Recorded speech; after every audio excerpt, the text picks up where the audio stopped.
One evening, 4 Zen monks were traveling through the mountains when they arrived at a tranquil lakeside. The air was crisp, the moon's reflection glowed upon the still water, and the monks decided to meditate in complete silence until sunrise. They sat on a wooden dock, gazing at the reflection, embracing the deep stillness of the night. As the night deepened, a gentle breeze stirred the water, causing ripples to distort the moon's reflection. "The moon's reflection is breaking," the first monk exclaimed. "We were supposed to remain silent," scolded the second monk, breaking his own silence. "You fools, now both of you have spoken," snapped the third monk, frustration taking over. The fourth monk laughed and said, "At least I am the only one who has not spoken." At that moment, they all realized what had just happened. A wave of embarrassment washed over them, and soon, a heated argument broke out. "You ruined the silence first," the second monk accused the first. "No, you corrected me, which was also speaking," retorted the first monk. "Both of you are wrong, and I had to call it out," the third monk insisted. "None of you are as disciplined as I am," boasted the fourth monk. The argument continued late into the night. Next morning, the monks agreed to seek guidance from a wise Zen master at a nearby temple. When they reached to the temple, the monks approached an elderly Zen master who was seated in the rock garden, calmly raking the gravel into flowing patterns. The monks bowed deeply and recounted the entire event, each justifying their actions and asking, "Master, whose fault was it?"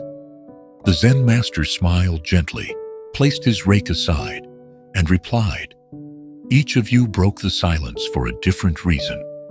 The first monk became distracted by external appearances, forgetting his inner practice.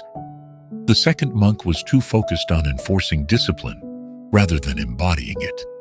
The third monk let anger and judgment take control, becoming part of the very disturbance he resented. The fourth monk, overcome by pride, lost himself in superiority rather than true stillness. The monks sat in silence, reflecting on their actions.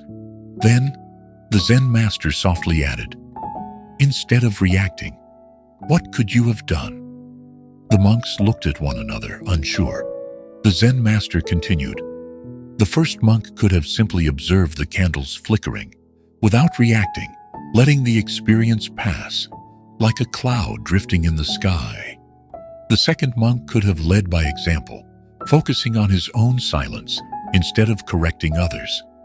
The third monk could have acknowledged his frustration and let it go, instead of fueling the disturbance. And the fourth monk, rather than indulging in pride, could have embraced humility, realizing that pointing out others' failures only adds to his own. True silence is not just the absence of words, but the absence of the need to react."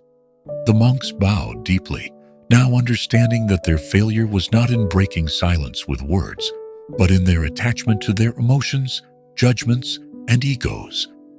The Zen master smiled and said, "Now, return to the lake. This time, practice silence, not just with your mouths, but with your minds." As the monks walked back, they no longer argued.